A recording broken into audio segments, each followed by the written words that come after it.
Karen, hello, welcome. Hello, Kate. Karen Etchels, I'm so glad that you're here today. Stories Worth Telling. How are you today? Wonderful. Oh, I'm so so happy that you invited me on. Oh, this Thank is you. great. Very good. Now, I don't really know too much about you, Karen. We've met on a few different occasions. Tell me, where are you from? Well, I reside in Griswold. I'm over near Buttonwoods Farm on Patchogue Pond. It's beautiful and rolling hills and sunflowers. So, yeah, I love it there. Yep. Did you grow up in that area of the country? No. No. Originally from Rhode Island. I've lived in Connecticut just over the line, 15 years. So, yeah, now I've grown to love it. And even when I go to Rhode Island, I'm like, oh, it's so congested. You know, you just get used to the countryside, and I've really grown to love it. Well, your little pocket of the state, too, I think is just so pristine, so beautiful, just really nicely preserved. Yeah. Which is really interesting because what you do, on the other hand, is energized and busy and dynamic. Tell me about that. It's very true. So I have Innovast Digital Marketing. I've worked in web development since 1996. That's a long time. Since the very beginning. So you were a baby. You were probably just in kindergarten at the time. Not exactly. But prior to doing this, I was a letter carrier with the Postal Service. But I've always had an interest in communications. And when I was in high school, I was in the communications magnet program. I went to URI. I majored in journalism. I was always told, you're never going to make any money as a writer. I was kind of like dissuaded from following what I felt was my natural path. So at one point also, I was extremely introverted. So that's changed. Yes, and I met you. I have trained myself. We met at Toastmasters. I met you at Toastmasters quite a few years ago, right. And I remember trying to pull you out a little bit. Oh yeah, it was scary. So just kind of coming out of my shell, but realizing that if I'm going to be in business for myself, I need to put myself out there and locally to get people to know who I am, that I'm out here and what I do, so what I have to offer for them. So I remember I was in college and I was asked to work on the school newspaper, and they asked me to go interview people. And talking to strangers was like, no way, it's just like scared me to death. And it really I retracted and said, oh, maybe this isn't for me, and I'm not gonna make a lot of money anyway, and maybe this isn't my path. And an opportunity came for me to work for the Postal Service, and I took it.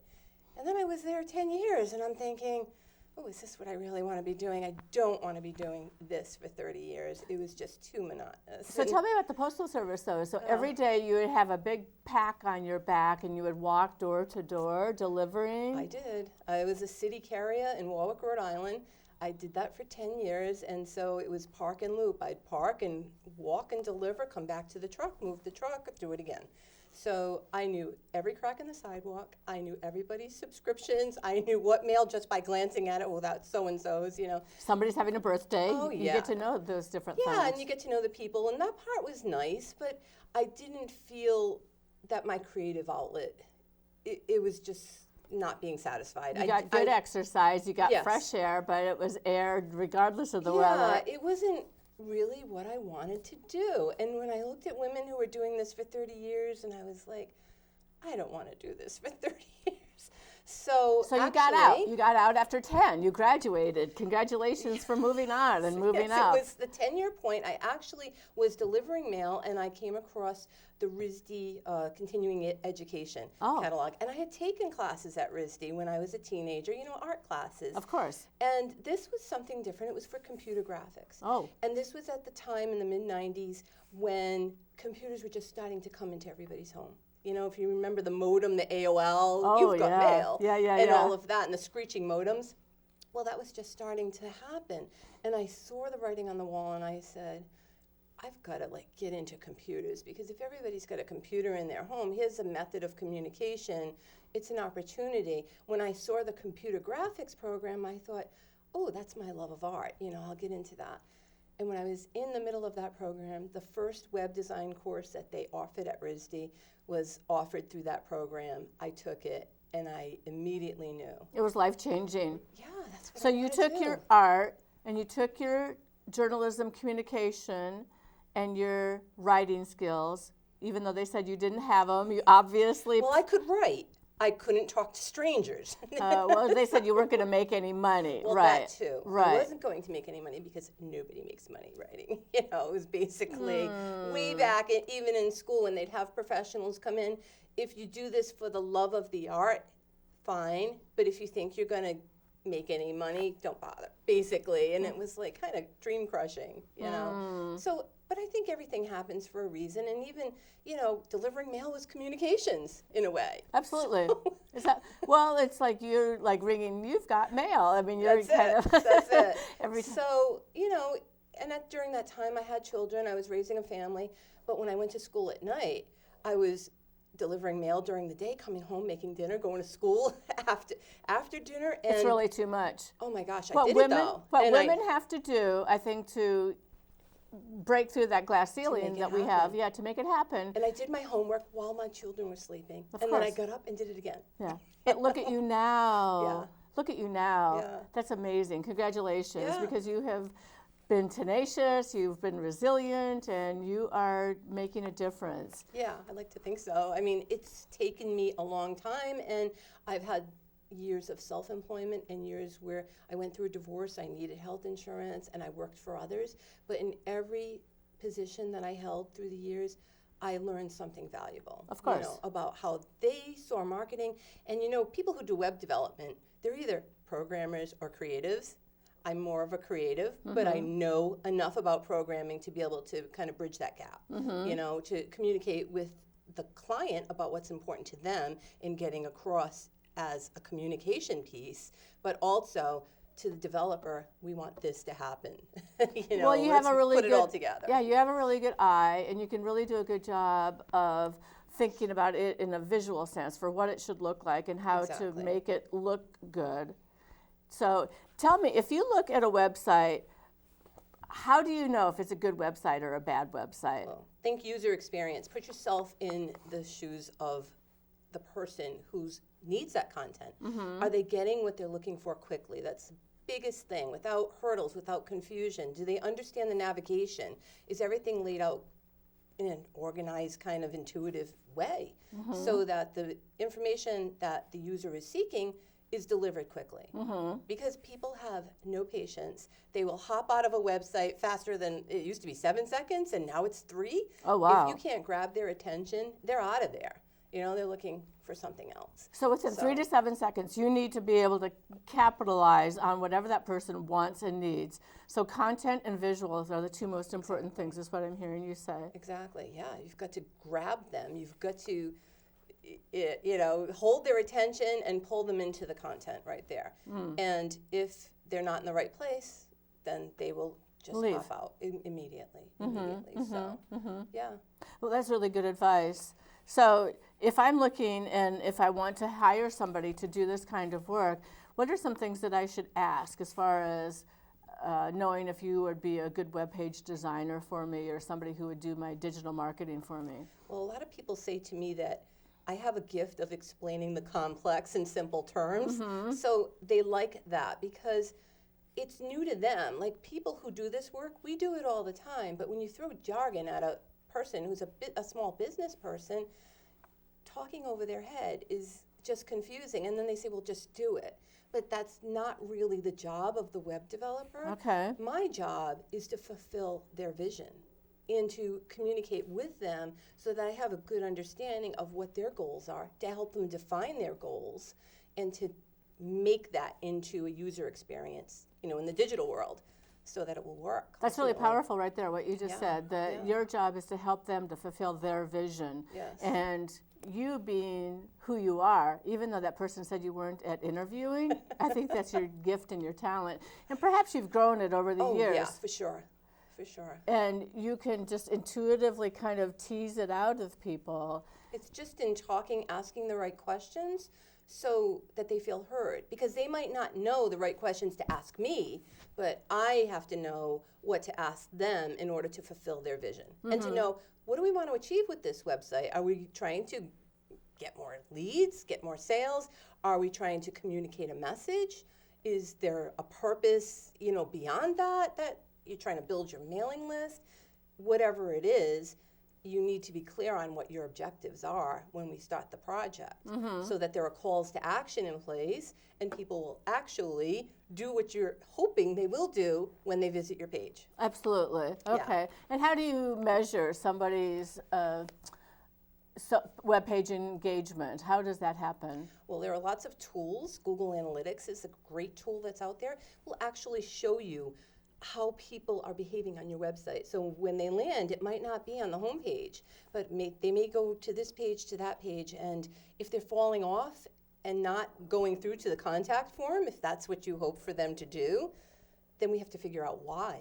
You know, we can do A/B tests so that we can say, okay, well, if we put the call to action on an orange button, more people will click versus a green button, for example. You know, just little tests, and you look at the analytics and you see what's working, what's not working. We do more of what works. Well, and that's what you do as an educator. That's what I did, because if I was working with a student and if they weren't getting it this way, then I'd try to figure out another mechanism by which they could understand it. And it sounds like you have some real instinctive educational roots. And it's just working, you know, to define what's going to be the most effective way.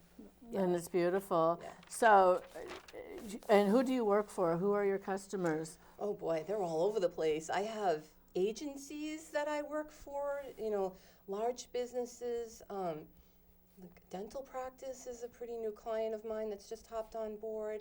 But I have lots of small business people. One of the areas of business that I'm growing and I'm seeing more interest in right now is personal branding. And so that independent professional, a person who's, for example, a travel agent, everybody can sell Disney packages and cruise packages, right? But why work with this person over that person? And a lot of agents have the same websites to work off of too. It may be branded with their name on it, but they all look the same. So what else can we do to make you want to work with this individual over another? And that's to get who they are and what's special about them out there. Absolutely. I can so see that people can connect. And it's all about the connection. It's all about drawing somebody in. So you wear a certain outfit, I think, visually, so that you can look more enticing, perhaps. And it's a whole package. It's image consulting is part of it. I've just went through this myself, where I had some branding photos done of myself, and I really admired the photographer and her work. And so it kind of turned the tables on me, where I'm usually in the position of advising people. Here, I loved her work, and I said, okay, I'm in your hands. Yes, you know? yes, so what are we going to do? And I brought my clothing in, and they went through. They had a stylist go through my clothing, and she was like, this is yes, this is yes, this is no.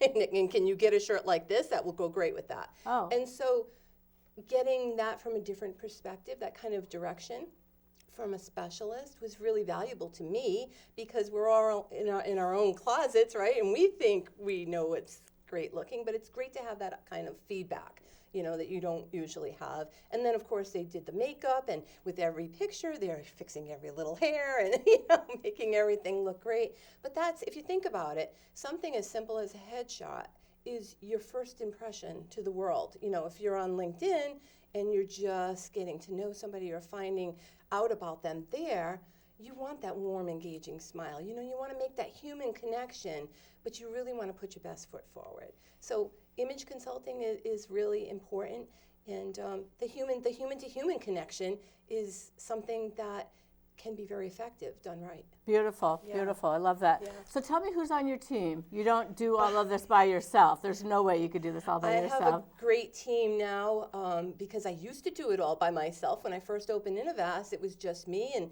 I had done like raw code years back, and then I worked for others, and I was a project manager, and I wasn't coding anymore. So when I started Innovast, I figured, I've got to learn WordPress.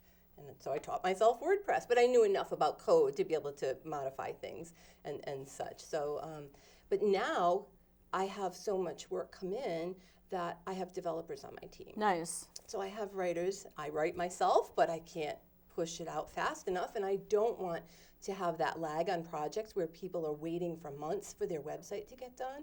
I want a quick turnaround, but I want the quality to be there. So I really handpick local people. I don't outsource overseas. Everybody, we could all sit at a table in real life and look at each other, you know, to discuss a project. Do you do that periodically? We do. And why is that important, Karen? It's just really the relationship that I'm building with the people that are working with me. You know, there are other agencies where people work in a building and they come in every day. I don't think that's necessary. My last place of employment, I was with an agency and I was sitting in a cubicle in a big room, and there were a lot of distractions around. But I really find that, especially with creative people, when they can work when they feel their best. You know, if I wanted to take lunch at a different time, it wasn't my time, or I couldn't take a walk if I was feeling that afternoon lag. But now I can, because we don't work in a physical space together. You know, if I want to work late at night when my kids are asleep, I can do that, and they can too. You know, if they have something going on in their life and they can't take a project right now, totally fine. I have other writers, I have other developers that I can depend on. So it works really great, because we all, it's kind of like that gig economy. We work when we want to take a job, or when we have the bandwidth, and when you feel creative, that's when you can work on it. Just, you know, give me the estimated turnaround time so that I know and I can depend that it's going to get done. It's going to get done right. So that's what's important. It's all very important. Yeah. So I've heard that there's sometimes people will have an agency and they will have their website developer somewhere off, someplace maybe they've never met. And I think that you've just underscored the importance of why it's important to have that relationship, and then for the next level, having that relationship with all of the developers on your team and knowing who they are. And is there something happens when you actually sit together and kind of, tell me about that. Well, we don't even have to sit together all the time. It's just having that level of communication. We get each other. Okay. Like, they've worked with me enough to know what my expectations are. You know, the quality standards that I will go through every project before the client sees it. So, you know, it gets kicked back. Okay, here, take care of this, this, and this, and then we'll show the client. You know, so they just get an idea of my style, my standards, what I expect. And after a while, it's just a fine-tuned engine. You know, well, it's like a family, because you understand each other. You understand the norms, you understand the values, you understand the culture, and then you just kind of synthesize it. It's like baking bread, I guess, where you pull everything together and knead it out, and then you have this It's sometimes scary when I take on someone new. There's a learning curve. So you mean for part of your team, yeah, not as a new customer. Right. As somebody, as part of my team, because we depend on each other. If this project's going to get out on time and on budget, then we all need to have that communication. You know, so I'm not sending you back to the drawing board like, okay, do it again. Right. You know, it's eventually it gets done right the first time. You know, because we've worked together enough. Well, and you and I have been in communication a couple of times just over the few years that we've known each other. I'm trying to think back when we first met in Niantic Toastmasters, but I had you look at a website and you just like right away, this is not a good, the colors aren't good, there's too much space there, there's too much written, printed language, there needs to be more about what it's about kind of thing. Yeah, well that too is like, you can design for Google or for humans, but you have to do both. Right. You know, you have to do both. Right. So. Okay. And how does that pop up? Like if somebody's doing a Google search, like how does one website or one thing, if I put in a search word, like, I don't know, flowers or something, or florists? That may be too general. Okay. That will be too general. Okay. But you're looking for long tail keywords. So it's anticipating, well, knowing who you're talking to, for example, like really identifying the persona of your target audience and putting the right words in your content that match what they're going to search for. And there are tools online that can help us to see search volume. For instance, in a certain geographic area, this term comes up, either it's a very broad term, there's too many people searching, right? And if it's a very narrow term, there aren't enough people searching, so why bother targeting that? But there's a sweet spot in the middle. Okay. And so we test different combinations of words that relate to the service that's being offered or the product. And we'll target those words, and we just make our little list, and then we write content around those words. Nice. Search engine optimization. Okay. In a nutshell. Okay. And that's what you're good at, and that's what you know, and that's what you've worked on for years and years. Yes, that's what I do. Oh, nice. Yeah. And how can we help you? How can we support you in what you're doing? Well, referrals are always appreciated. So yes. I'm always looking for new projects. Like I said, independent professionals is really, with this personal branding and the way that we're really drilling down to look at not just image, but how can you elevate yourself and your identity within the community. If you're a local business, then it's in person as well as online. The networking and being recognizable, in the community. That's very important. So when people hear your name, what do they think? We want it to be a positive. Right. And that you put enough of yourself out there. I've worked with companies in the past, businesses that have asked me for a website, but the owner doesn't want his picture on the website. And I'm like, that's not a good idea, because you really, that know, like, and trust, why are they going to call you, Unless your brand is very, very well known, like Coca-Cola or a Nike, and it has a persona of its own. Most small businesses, people like to know who they're going to talk to. That's why video is so big, right? That know, like, and trust. You can see and hear someone. Second best to being in person. Oh, okay. So know, like, and trust. Yeah. I like that. You want to nurture that so that people feel familiar. And that's why content marketing is another thing that I do. Putting out content on a regular basis on social, for example, and putting a little excerpt out, and then the rest of your blog article is in your website, so people will want to click and read the rest of it. But when they go to your website, they learn more about you. Maybe see a video of you. Maybe learn more about the service that you offer and what's different about you versus the other person that's offering the same thing. So basically, you need to become, if you're wanting to market yourself and kind of get the word out there, basically you need to make your name be kind of a common household name, is what I'm thinking, and having people associate that with the kinds of things that you want to stand for. Exactly. Yeah. If they think of your name, what comes to mind? It's oh, she's a great lady. I love her. Right. You want it to be that positive or something special about you. Like, for example, I invite people that I do business with to connect with me on social media. I have 2 standard poodles, a black one and a white one, and I share my hikes in the woods with my dogs. Nice. And I do it on a regular basis, but that's just one little piece of what's unique about me. It has nothing to do with the services that I offer, but it allows people to connect with me as a human. If they like your if they dogs. If they like dogs, they're like, oh, she's a dog lady, she's great. It's little things like that, little touch points you have in common with other humans that allow them to connect with you better. Oh, that's really they like powerful. You. They like want to do business with you. We all want to do business with people we like. Right. Well, and I think what I like to find out about, and my why is just finding people's stories and what is their passion and what are your issues, like what are the things that are maybe causing you problems and what you're hoping to accomplish, and is there any legislation that I should be aware of that's impacting the work that you're trying to do? That's very important because people want to be heard. Yes. They don't want to be spoken to when you don't know anything about what they care about. Right. So giving them that kind of I'm listening is very, very important. Right. And I think I'm a much better listener than I am actually a speaker, even though I've tried to develop my public speaking and personal speaking skills. I'm from a family of 9 kids, so trying to get a word in edgewise sometimes was like, hey, can I say something too? Yeah. So, it's putting out what's unique about you. Something memorable. Like I've been in networking events where somebody will wear a colorful bow tie, for example. And if they're always wearing that colorful bow tie, then oh, that's so-and-so. Even if you weren't sure because you haven't met him in a while or seen him around in a while, something that resonates. Oh, so-and-so. And it might be, a certain funny pair of glasses you wear. Or it doesn't even have to be something funny, but something just so people get to know the predictability of who you are. Right. This is, oh, it's so-and-so. She wears a pretty scarf all the time. Yeah. Just little tiny kind of messages that you're putting out. And how you present yourself. Oh, that's really nice. Yeah. That's really strong and powerful. Yeah. Wow. So down the road, what are your plans? What are you thinking about for the future?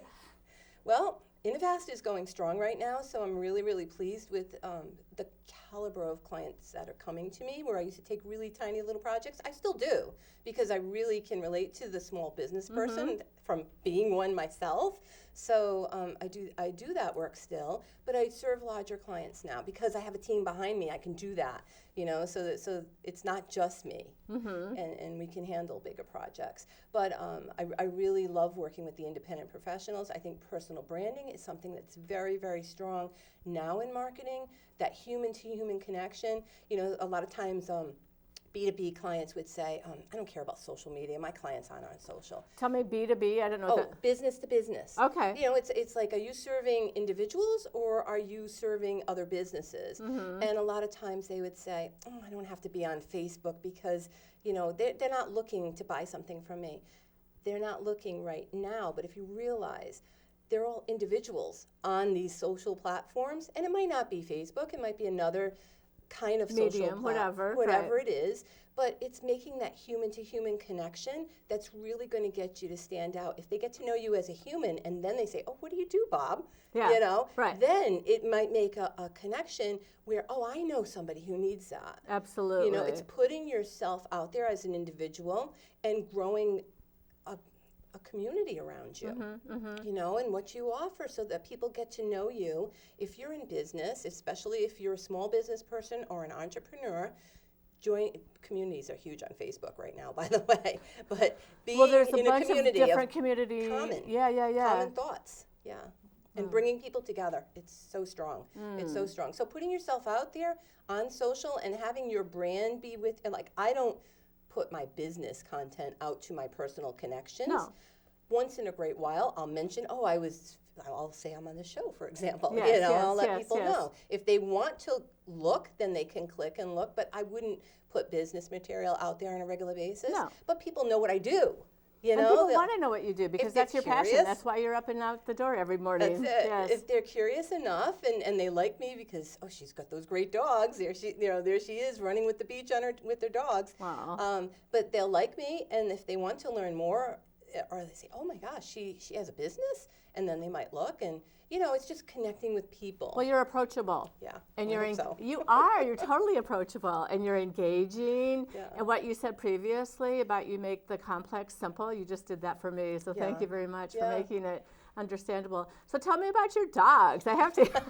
I'm so intrigued because I have a dog. I have an Airedale puppy. Well, actually, she's not such a puppy anymore, but she still acts like one. She's about 14 months old. So she's this beautiful Airedale. But tell me about yours. Yours are poodles. Well, they're standard poodles and they're big boys. Like a lot of times people are surprised that poodles come in this size because they're big. Standard poodles, right? Yes. Yeah, so I mean, it's just one example. My husband and I also ride a tandem bicycle. Oh, so I've always wanted different. a tandem bicycle.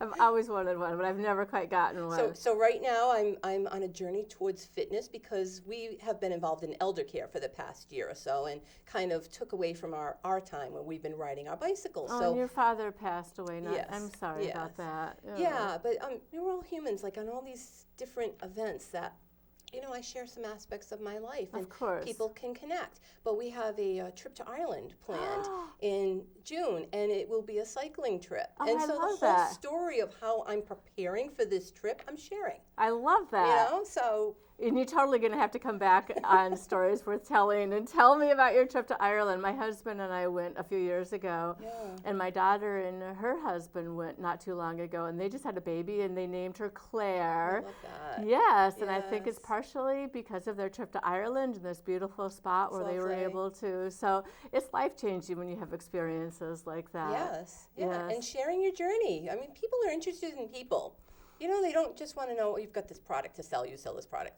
Well, who are you beyond that? It's, we all want to connect in some way. Well, we all have these, like a jigsaw kind of a thing where it's this up and down pattern in our lives. Some days you're on an upward trajectory, and there's days that are down days. And if you know that somebody was able to survive through different atrocities perhaps that have happened in your life, then all of a sudden you're like, you're bonded. Wow, like, yes. Yeah, I can survive what I'm going through too. Right. A lot of times people have similar struggles, and just knowing that somebody else made it through can really be helpful. Right, and you've done that. Yeah, well, we all have trials and tribulations, but I think sharing just a little bit of your humanity is really important in making connections. Thank you again so much. Thank you.